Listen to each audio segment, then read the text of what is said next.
জেউতিও নাইকিয়া ৰৈ বিনালে লিখায়ে বিনালে ৰাতিপুৱা বলে কিমান পৰ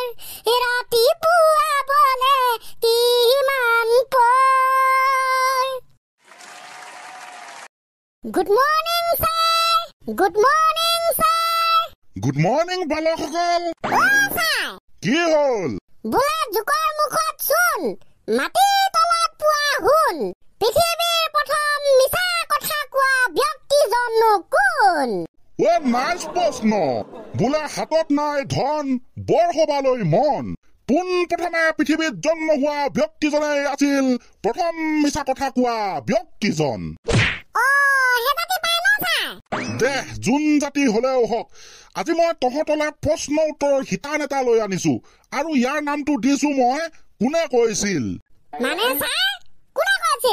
সেইটোৱে মানে মই এতিয়া প্ৰশ্ন সুধিম প্ৰথম প্ৰশ্ন দেশতকৈ মোমাই ডাঙৰ নহয় কোনে কৈছিল হৈছে দ্বিতীয় প্ৰশ্ন সত্য সদায় জয় কোনে কৈছিল মহাত্মা গান্ধী ছাৰে কৈছিল ছাৰ হৈছে দেখাতো এইবিলাক চমুৱে গোটেইবোৰ আকৌ এটা প্ৰশ্ন সুধিছো দেই মোক তেজ দিয়া মই তোমালোকক স্বাধীনতা দিম কোনে কৈছিল সুভাষ চন্দ্ৰ বসু ডাঙৰীয়া কৈছিল ছাৰ হৈছে আজি তহঁতে চব পাৰিছ ইটো যদি পাৰিছ সিটো যদি পাৰিছ তেন্তে মই লাষ্ট প্ৰশ্নটো সুধিছো বোলে মোক ভোট দিয়া মই তোমালোকক মিঠাতেল দিম কাৰ উক্তি নাইবা কোনে কৈছিল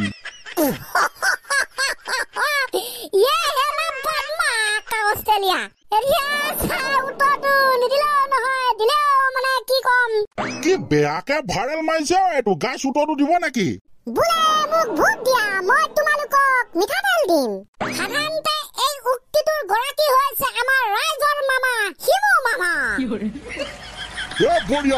বঢ়িয়া আজি কোনে কৈছিল প্ৰশ্ন উত্তৰ শিতানৰ গোটেই কিতাপ তহঁতি পাছ কৰি গলি মানে চব পাৰিছ ৱেলকাম এইবাৰ আমি প্ৰশ্ন উত্তৰ শিতানৰ দ্বিতীয় ভাগলৈ গৈছো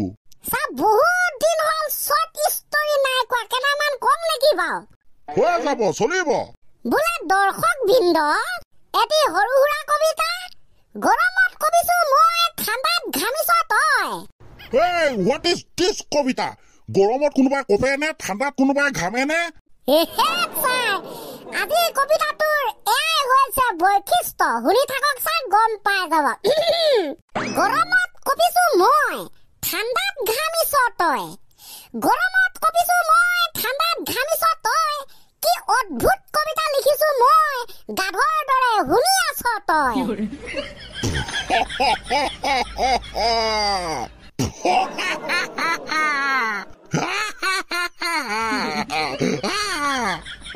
ছাৰ কান্দিছে না আহিছে একো ধৰিবই পৰা নাই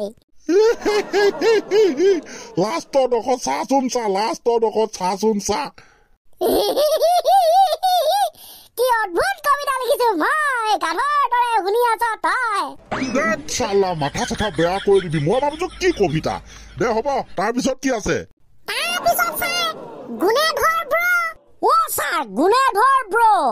সেইটো আকৌ কি বস্তু গুণেধৰ ব্ৰ খাই নে পিন্ধে নে কি কৰে নে খেলে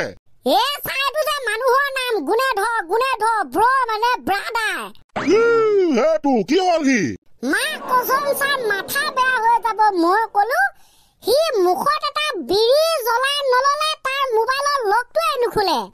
সেইটো আকৌ কি কথা হোৱাট টাইপ অফ কথা দিছ ইজ বিড়ি এটা বোলে জ্বলাই নললে তাৰ মোবাইলৰ লকটোৱে নুখুলে what is this the result The result is that he এদিন বিড়ি এটা জ্বলাই খাই আছিল দুষ্ট ভনিয়েকে মনে মনে আহি বিড়ি খাই থকা ফেচটোৰ লগত ফেচলক লগাই দিলে এতিয়া গুণেধৰ ব্ৰই লকটো খুলিবলৈ হলে মুখত এটা বিড়ি জ্বলাই ল'ব লাগে তেতিয়াহে তাৰ মোবাইলৰ লকটো খুলে বাপেকে কাম বিচাৰি পোৱা নাই এই চব কৰিবলৈ দুনিয়া জন্ম হৈছে মাক দেউতাকৰ আগত মোবাইলৰ লক খুলিব নোৱাৰে বিড়ি জ্বলাব পাৰিব নেকি ছাৰ পাব্লিক প্লেচতো লক খুলিব নোৱাৰে বিড়ি কেনেকে জ্বলাব যাব ছাৰ তহঁতে কিবা এটা উপায় ভাবি চিন্তি গুণাধৰ ব্ৰক সহায় কৰি দিবি আৰু নহলে লগটোকে উৰাই দিবি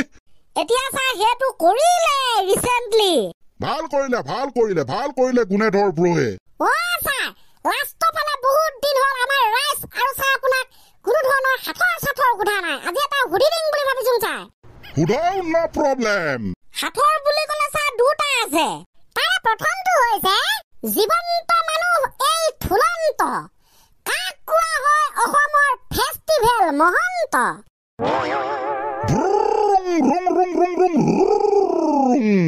জীৱন্ত মানুহ এই থুলন্ত শ্যাম কানু মহন্ত কোৱা হয় অসমৰ ফেষ্টিভেল মহন্ত হৈছে পাৰিছে এইটোনো কোনোবাই নোৱাৰে নে বাৰু কোনোবাই নোৱাৰে নে ইমান চমুটো তেন্তে ছাৰ নেক্সট সুধিছো হুড অকণমান টানিয়া হুড ওকে ছাৰ এইটো টানে আছে অলপ প্ৰশ্নটো আছিল এনেকুৱা ধৰণৰ তিনিটা আখৰৰ বস্তুটোক সকলোৱে পঢ়ে প্ৰথম আখৰটো এৰি দিলে গৰম অনুভৱ কৰে গতিকে সেই বস্তুবিধৰ নাম কি ছাৰ টান বুলি কওঁতেচোন জোখতকৈ বেছিয়ে টান হৈ গ'লগে এইটো কি হ'ব পাৰে তিনিটা আখৰৰ বস্তুটো কৈছে বস্তুটো সকলোৱে পঢ়ে প্ৰথমটো এৰি দিলে আখৰটো এৰি দিলে গৰম অনুভৱ কৰে এনেকুৱা কি বস্তু আছে পঢ়াটো ঠিকে আছে কি হ'ব পাৰে বাৰু মাথা দেখোন একো অহাই নাই গাইছ আপোনালোকে জানে নাই বাৰু মইচোন একো ধৰবই পৰা নাই ল'ৰাহঁত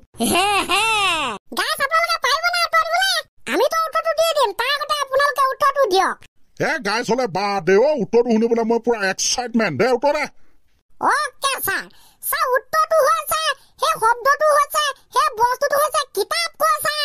মানে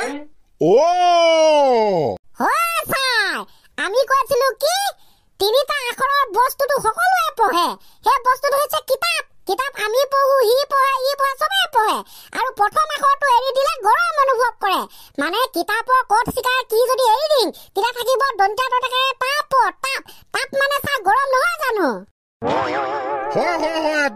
একদম হয় মানে মই ধৰিব পৰা নাছিলো ভাল লাগিলে তো দেই আপোনালোকে জানিছিলে নে কব তো আজি মানে আছিল এইকেইটাকে কৈ আজি খতম হৈছে মানে আজি তেন্তে বিদায় দেই